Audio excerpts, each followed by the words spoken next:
Oke guys, welcome back to Daily Charting with Toshi, di mana kita akan daily chart your favorite cryptocurrencies. Dalam 24 jam terakhir, cryptocurrency market terjadi peningkatan sebesar 0,76%. Dengan total market cap mencapai di angka 3,27 triliun US dollars. Dan untuk BTC kita bisa lihat di sini ya, sudah monthly close. Nggak kerasa bulan Mei sudah selesai dan ini adalah monthly close tertinggi sepanjang masa. Sebelumnya nomor 2-nya itu di Januari ya, di angka 102.500-an. Nah, tadi jam 7 pagi dia monthly close di angka 104.500-an. Ya, jadi sell in May and go away sudah terbukti ya. Salah begitu. Bahkan sekarang statistiknya kalau lu cek ya, seingat gua sekarang 7/6. Jadi 7 kali bullish, 6 kali bearish selama 13 tahun ke belakang. Ya, jadi sangat penting untuk kita hati-hati dengan informasi yang kita dengar, gitu, informasi yang kita konsumsi. Karena banyak informasi itu ya bullshit, gitu ya. Karena ada orang ngomong terus kayak burung beo semua. Iya bener bearish, padahal nggak dicek. Gitu. Jadi informasi apapun yang lo dapat, cek ulang, bener nggak secara fakta data statistiknya atau cuma orang ngomong aja. Ya gue udah pernah bahas alasannya kenapa ya. Karena di 2020 ya, 2021, 2022 ya sama 2000 ya pokoknya 3 tahun inilah, 3 tahun di masa-masa ini ya, cukup banyak bulan Mei itu bearish.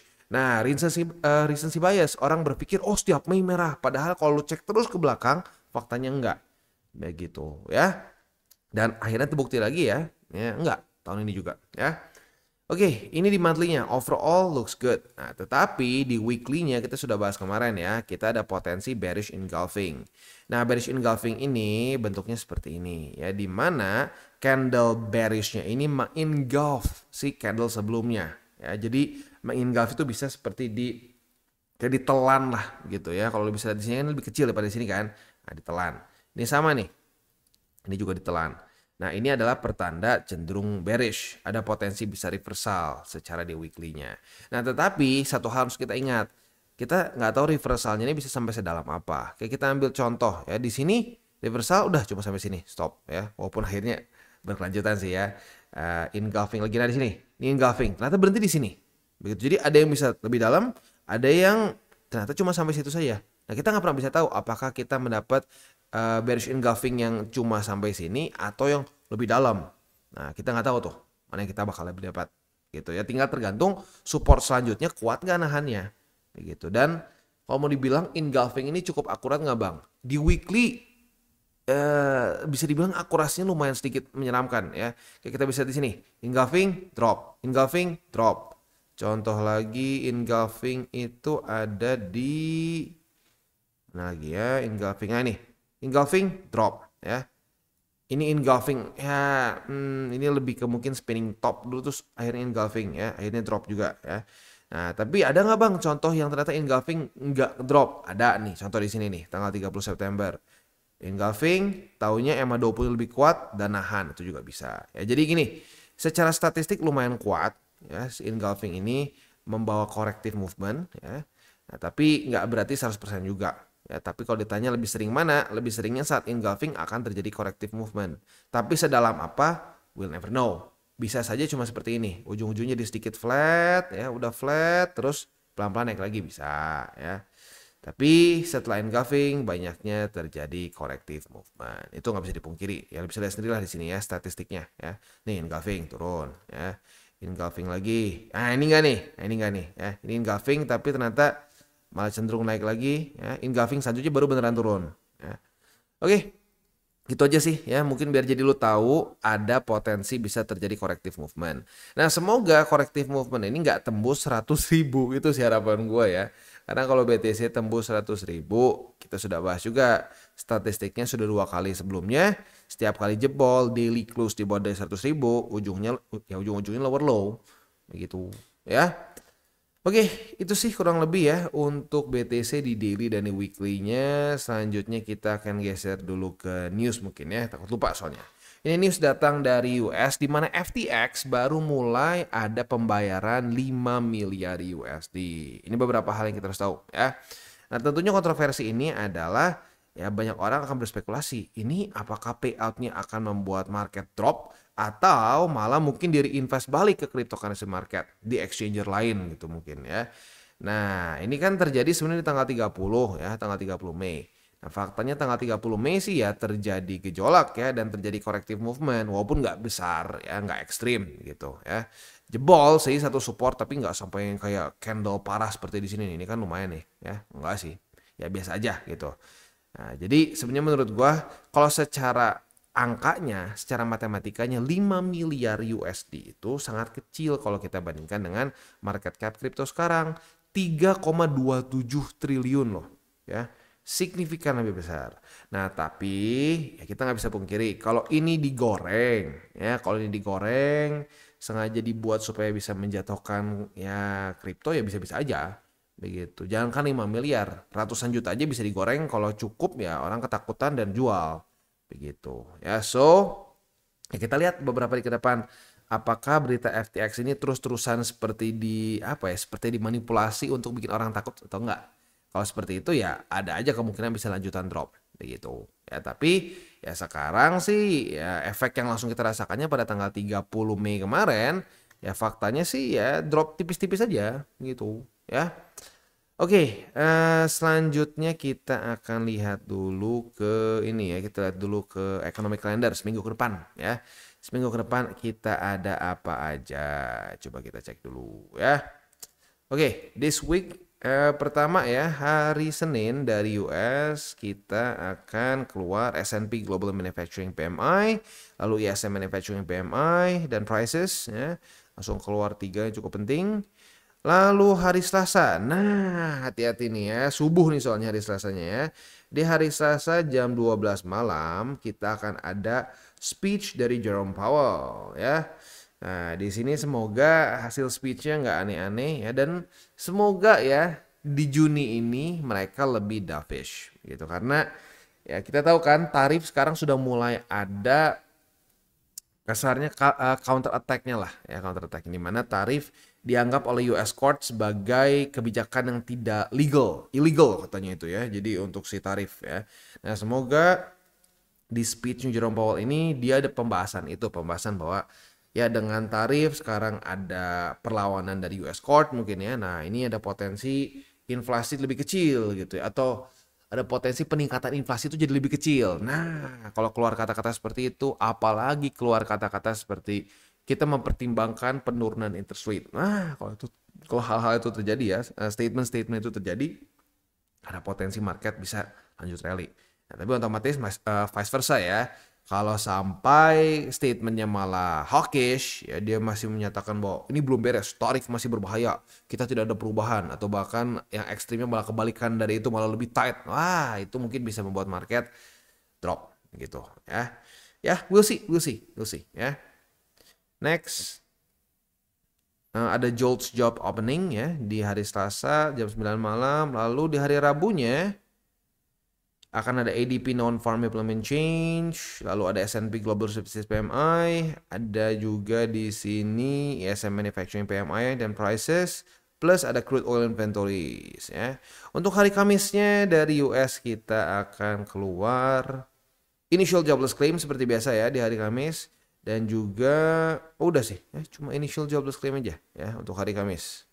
Dan Jumatnya Jumat kita akan ada average hourly earnings, non-farm payrolls ini penting ya, dan juga ini keluar bosnya ya, tingkat pengangguran US, unemployment rate ya.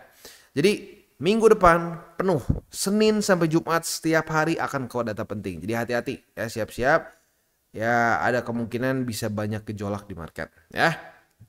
Oke. Itu kurang lebih untuk seminggu ke depan ya. Apa aja yang penting sudah kita bahas. Sekarang kita balik lagi ke chart dan kita akan lihat dulu di XY ya. Untuk di XY kondisinya itu ini minggu ya. Di XY masih belum.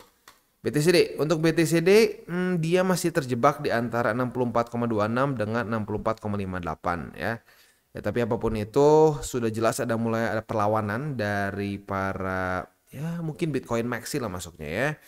Ya sebenarnya kalau mau dibilang bukan perlawanan dari Bitcoinnya sih ya, perlawanan dari ya orang-orang mulai banyak yang nggak berani pegang lagi alts. Ya karena balance sheet-nya lanjut lagi turun begitu. Jadi serius ini patokan paling gampang ya.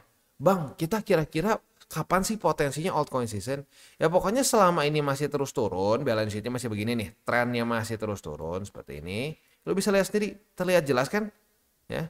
Saat ini turun, ini naik BTCD. Nah, saat BTCD naik, ya odds susah untuk bisa ya berjaya. Cenderungnya dia akan ketekan, ya. BTC koreksi dia ngedam, ya. BTC ngedam dia masuk ke kerak neraka. Itu kita udah pernah rasakan di 2024, ya. Kita udah rasakan juga di 2025 awal, gitu, ya.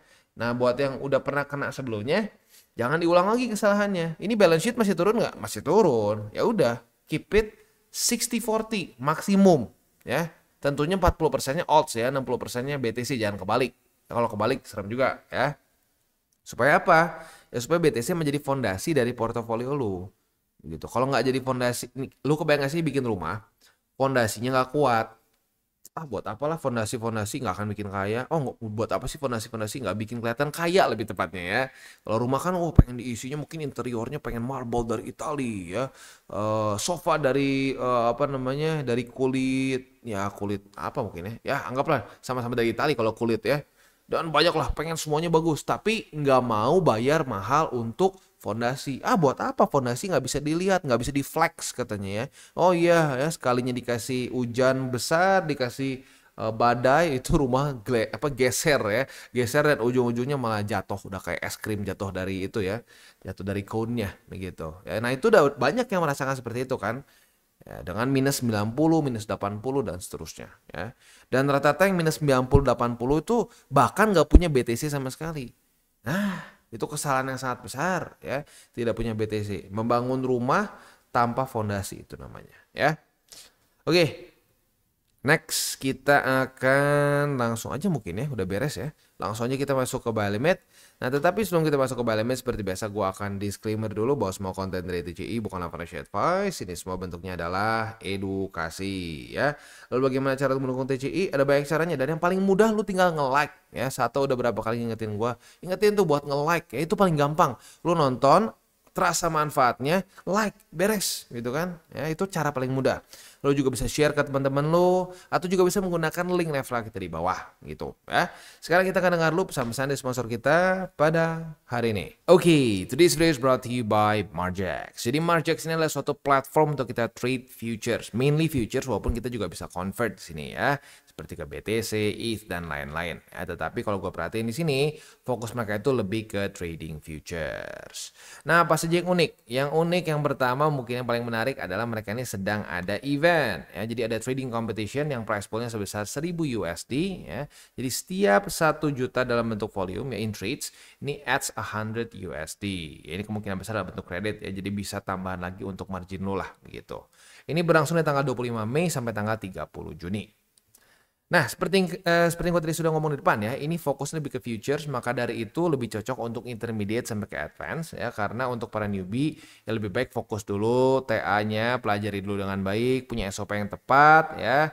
Nah, baru mulai. Dan itu pun gue sarankan cobain dulu si live demonya. Live demonya udah lancar, nah silahkan bisa lagi juga lo tinggal langsung perpetual futures begitu. Dan di sini rata-rata leverage-nya bisa sampai ke 100x begitu ya. Nah, lalu kalau kita juga di sini ya, mereka itu sudah usernya mencapai 500.000, daily trade-nya 180, dan yang ini penting juga nih ya, $0 loss di sini ya. Jadi tidak ada dana klien yang pernah hilang ya. Dan dia sudah serve 153 countries ya. Nah, selain itu juga di sini mereka ada copy trade ya, dan juga apa namanya beberapa hal yang unik juga mengenai si Margex ini adalah mereka ini memiliki liquidity yang bagus ya. Jadi buat lo yang mungkin masih ngerasa, aduh bang ini kadang-kadang gue trading futures tuh masih ordernya nggak kemakan lah ya, lalu si order booknya jauh gitu si buy sell-nya. Nah di sini nggak, mereka liquidity-nya very good ya. Lalu juga mereka di sini ada MP Shield system, jadi apa namanya akan lebih secure lagi. Copy trading dengan one click dan juga live supportnya 24 hours. Jadi ya cukup menarik lah ya. Buat lo yang pengen coba silakan bisa menggunakan link reflektor di bawah ya, dan juga buat lo yang tertarik untuk ikutan eventnya ini masih cukup panjang sampai tanggal 30 Mei ya. Jadi sekali lagi buat lo yang tertarik untuk coba trade di Margex, boleh pertimbangkan untuk menggunakan link reflect kita di bawah dan mulai trade di Margex. Dan sekarang kita masuk ke Bitcoin. Untuk Bitcoin sudah terjadi retest ke ini berarti retest pertama di angka 103.000 lebih 62 USD ya. Nah, retest pertama ini artinya kita bisa limit posisi long. Nah, itu at least itu setup seperti gua ya, seperti itu ya. Nah, kita coba dulu ya, kita limit di angka 103.000 lebih 62. Ya, kita naikin sedikit ya 100 ya, biar lebih gampang kena. Oke, itu kita limit ya, berarti akan kurang lebih di daerah sini lah ya, naik sedikit dibandingkan dengan struktur ya. Ini bisa dibulatkan sedikit ke atas sebenarnya kalau lu mau lebih gampang untuk kena ya. Nah, kita bisa pasang limitnya, udah bener. Yes ya, oke. Nah, untuk posisi long ini kalau sampai kena retest keduanya ya. Nah, target TP-nya ada dua. Buat lo yang lebih konservatif boleh pertimbangkan di sini nih. Di angka 103.948 ya. Nah, buat lo yang pengen lebih agresif boleh pertimbangkan di angka 104.944 gitu ya. Atau mau partial juga boleh ya. Kemarin sempat ada yang ada yang ngingetin juga ya. Siapa ya? Bro Aina gitu kalau nggak salah ya. TP-nya kalau mau partial juga sebenarnya boleh aja ya. Itu mungkin di tengah-tengah tuh ya. Jadi lu pengen dapat juga, siapa tahu Bang bisa ke atas lagi. Ya mungkin 50% di sini TP, 50% lagi di sini ya. Nah, itu gue balikin lagi ke lu masing-masing ya. Nah, untuk si active ordersnya ini kita pasang dulu TP ya. Kita TP-nya sih di normal aja ya, 104.000 lah ya. Kita di 104.000 berapa tuh? 944 atau ya kita kita bulatkan ke bawah deh ya. Kita bulatkan ke bawah aja ke ini 104.900 ya. Nah, ini estimated panelnya sekitar 170-an dari modal 10.000 ya, berarti ya make sense ya, sekitar 1,7%-an ya. Ya, jadi ya kalau gua sih ya, lu nyari profit futures tuh yang make sense lah gitu ya. Jangan yang terlalu jangan yang terlalu nggak kira-kira gitu ya. Kadang wah, Bang, gue pengen sekali profit dari dari modal tuh bisa pengennya 200%. Wah, gila lo ya, 200%. Ya udah, lu siap nol nggak? Kalau siap nol ya monggo gitu. Nah, itu deh, itu ciri-ciri paling gampangnya. Ya, lu over leverage atau enggak adalah lu nyari berapa persen dari modal lu. Ya, misalkan modal 1 juta. Bang, gue pengen nyari 1 juta. Ya berarti lu sekali trade lu berharap 10%. Nah, sekarang gue tanya ke lu ya, S&P 500 setahun berapa? Setahun loh, bukan sebulan ya, bukan sekali trade. Setahun berapa? Setahun rata-rata belasan persen gitu. Nah, berarti lu ya gede nggak? Ya gede kalau seperti itu ya. Salah nggak? Ya tergantung lu masing-masing. Tapi intinya apa? Semakin besar target TP lu dari modal sekali trade nih ya, semakin besar juga resiko lu. Begitu kalau gue pribadi. Target itu 1-5% lah. 5% itu udah tinggi ya. Biasanya 1-2%, 3% lebih seringnya di situ. 5 tuh kalau ya ada setup tertentu, ada juga mungkin dibantu dengan fundamental tertentu gitu ya. Nah, itu yang membuat kenapa gue trade nggak stres dan ya udah beres ya, tenang-tenang aja begitu ya. Dan buat orang yang mikir, Bang, modal lu gede sih Bang, enggak, bisa di scale down, nggak ada bedanya, bisa di scale down. Misalkan di sini 10.000 ya, modal lu ternyata misalkan 1.000 gitu ya, udah scale down aja ininya ya, si order size-nya di scale down gitu. Oh tapi ya profitnya lebih kecil dong Bang. Ya iya dong, kan modal lu lebih kecil, modal lebih kecil ya profit harusnya lebih kecil dong. Jangan pengen modal kecil untung gede, itu namanya over leverage begitu ya. Hati-hati ya, jangan sampai jatuh ke tempat yang sama. Karena gini ya, lu mungkin berpikir ya Bang, lu sekali profit itu bisa $100. Iya, tapi maybe for me $100 juga nggak gede gitu loh. Nah, lu harus bandingin ya udah dalam kondisi lu. Misalkan modal lu cuma 10% dari gua, ya udah. Ya berarti kan sama dong, gede dong ya. Kayak berarti sama aja secara rasionya, kasarnya kayak gua itu dapat $170 misalkan ya. Ya kayak lu dapat 17 gitu ya, sama gitu. Jangan serakah begitu, karena ya sama aja. Mungkin ada orang yang modal 100.000, profit gua jadi kayak kecil kan. Nah, ya udah sama aja. Gitu. Yang penting apa? Bukan berapa dolarnya, tapi lu targetin berapa persennya gitu ya. Oke, beres ya. Dan untuk SOP futures ini lagi-lagi bisa berbagai macam cara. Lu mau gabungin misalkan SOP gua sama SOP orang lain lagi, lu belajar sama orang lain, lu campurin jadi SOP lu sendiri, itu boleh banget ya. Boleh banget bahkan menurut gua. Dan gua pribadi pun SOP gua itu campuran dari beberapa orang yang gua udah belajar sebelumnya gitu. Gua belajar dari beberapa orang And then gue ngerasa ini paling oke buat gue. Karena mungkin ada orang yang bang, gue pengennya misalkan nggak usah capek-capek ngelihat daily deh bang, gue cuma ngelihatnya pengen weekly aja.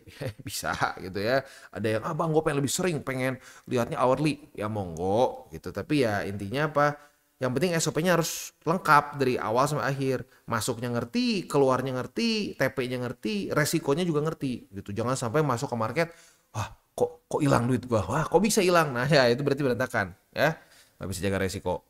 Oke, itu kurang lebih ya untuk posisi futuresnya. Untuk posisi selanjutnya, posisi spot ada di angka 103.000 lebih 60 USD, lalu 101.199, dan satu lagi ada di sedikit di bawahnya lagi ya. Di bawahnya lagi sedikit di 98 ribuan ya, 98.800-an. Next kita masuk ke ETH. Untuk ETH kita bisa di sini, wah sama ya, kita juga bisa setup posisi long. Nah, kita buka lagi deh satu lagi ya. Kita bisa di sini di 2000-an ya, 2464. 2464 ya, kita limit sama kurang lebih ya si itunya. Kita cek lagi. Yes. Oke. Limit berarti udah ada 2 posisi yang sedang ya aktif gitu. Untuk TP-nya lagi-lagi ada 2 ya. Buat yang lebih konservatif bisa di sini ya. Di angka sekitar 2508. Buat yang lebih agresif ya boleh pertimbangkan di ini di 2552 atau di EMA 20 ya. Kita add aja TP-nya di 2500 ya, 2550 lah, di tengah-tengah antara M50 dan struktur. Oke ya, sip, sekitar 3%-an lah ya. Oke, beres. Udah beres ya, udah tinggal kita tunggu aja begitu ya. Kita tinggal tunggu nanti hasilnya seperti apa ya. Beres. Untuk posisi futures tinggal spotnya ada di angka 2464, lalu juga ada di angka 2363 dan di 2294 ya.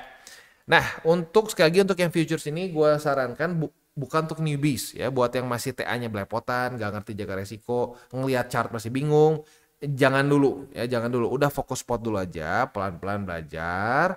Nah, udah pelan-pelan belajar, bisa silakan ya coba futures. Kalau bisa pun awalnya futuresnya coba dulu demo lah, udah demonya lancar baru monggo bisa ya. Dan ya, mungkin jangan lagi untuk para newbies adalah ya di masa-masa seperti ini siap-siap ya, kita kan lagi ada masa-masa korektif lah gitu ya sekarang ya. Dalam masa-masa seperti ini akan keluar banyak orang-orang yang tebak-tebakan harga tertentu. Sama kayak di sini ya. Waktu lagi sideways di sini ya kan banyak yang tebak-tebakan. BTC akan pasti ke 95.000 waktu di sini ya. Nah, waktu nggak sampai naik ke atas panik, banyak yang beli di pucuk begitu. Ya itu penyakit klasik ya. So ya tutup telinga dengan tebak-tebakan harga gitu. Kemarin di komen juga udah mulai ada lagi ya.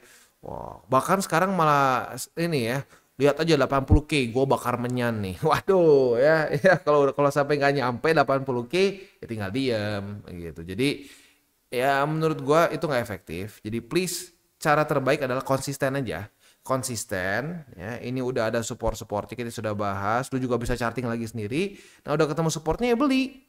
Waktu udah kena ya dibeli, jangan cuma ditonton begitu. Kalau cuma nonton di sini kan ujung-ujungnya gigit jari nggak? Ya gigit jari gitu ya. Ya udah, itu aja mungkin pesan gua dari untuk para newbies, karena kalau gua perhatiin udah mulai lagi nih ya, terutama di sosmed mulai lagi nih orang, wah BTC bakal drop dulu. Kemarin ada yang sampai gini ya, kemarin ada yang wah BTC bakal drop dulu ke harga sekian. Pasti kalau nggak begini, wah udah kayak bikin esai aja gitu ya. Tapi esainya isinya cuma tebak-tebakan gitu ya. Bukannya ngomongin kenapa harus ke situ, targetnya kenapa ke situ. Kalau sampai nggak kena gimana, nggak. Pokoknya intinya ke situ. Dan yang gue suka ya, dari keluarga TCI dihajar. Wah dukun nih katanya. Wah bau-bau menyan nih ya. Tahu dari mana lu? Katanya jangan tebak-tebakan ya. Ya bagus. Ya cara untuk menghajar dukun ya kayak begitu ya. Tanya, dari mana datanya lu bisa kayak begitu? Kenapa harus sesuai yang lu inginkan? Kalau nggak kejadian gimana? Tanya gitu. Pasti ujung-ujungnya akan, itu para dukun akan bingung jawabnya. Ya mentok-mentoknya jawabnya apa? Lihat saja nanti. Ya, lihat saja nanti tidak kejadian kan? Ya itu dia. Ya, pokoknya intinya sih, ya gue berharap Untuk para newbies, jangan sampai jatuh di tempat yang kita para senior sudah kena. Karena rata-rata senior di TCI itu kena dukun dulunya. Termasuk gua juga dulu kena dukun. Kena dukun, ya, tapi udahnya mau belajar. Gitu. Tidak full menyalahkan dukun. Karena saat kita kena dukun pun kita partly bersalah. Oh, maksudnya gimana bang? Ya salah lah kita mau percaya sama begitu. Ya. Jadi blame-nya jangan 100% ke dukun. Dukun memang salah. Ya. Tebak-tebakan suruh lu bayar lagi gitu ya. Ya tapi apa? Ya lu juga ada ininya, ada juga sahamnya lah kasarnya ya. Lu juga ada salahnya. Lu mau percaya, padahal jelas-jelas tebak-tebakan gitu kan. Nah, tapi nggak apa. Udah kalau sampai lu kena ya udah nggak apa-apa. Sama gue juga pernah kena gitu ya. Nah, tapi belajar, jangan seperti ya itu jangan seperti keledai, udah jatuh di lubang yang sama jatuh lagi. Nah, kalau itu salah. Udah tahu salah kok diulang terus gitu ya. Oke, kita tutup dengan 3 golden rules. Jangan pakai uang panas, jangan over leverage, berpikirlah jangka panjang, dan salam tabur tuai. Ingat, apa yang lo tabur akan lo tuai, jadi taburlah sebanyak mungkin hal baik. Dan gue ingatkan lagi nih hari Minggu ya, jadi gue tidak ada DCWT sesi kedua, hanya ada satu saja ya. Oke guys, jadi itu adalah akhir dari segmen DCWT kita pada hari ini. Dan jangan lupa bagi kalian yang merasakan manfaat dari segmen ini, jangan lupa untuk share ke teman-teman kalian. Dan apabila lu pengen mensupport channel kita ya TCI, jangan lupa untuk menggunakan link referral kita di bawah. Nggak wajib ya, tetapi apabila lu menggunakan link referral kita di bawah, ada macam-macam ya, dari Bybit, Huobi, Maxi, toko kripto, dan banyak lagi ya. Ya, walaupun nggak wajib, tapi kalau menggunakan link referral kita, lu secara langsung membantu perkembangan dari TCI. Dan satu lagi, jangan lupa juga untuk join Telegram group kita, di mana kita bisa ngobrol-ngobrol santai mengenai dunia cryptocurrency secara 2 arah. So, jangan lupa untuk like, subscribe, click the bell icon, and see you on the next video.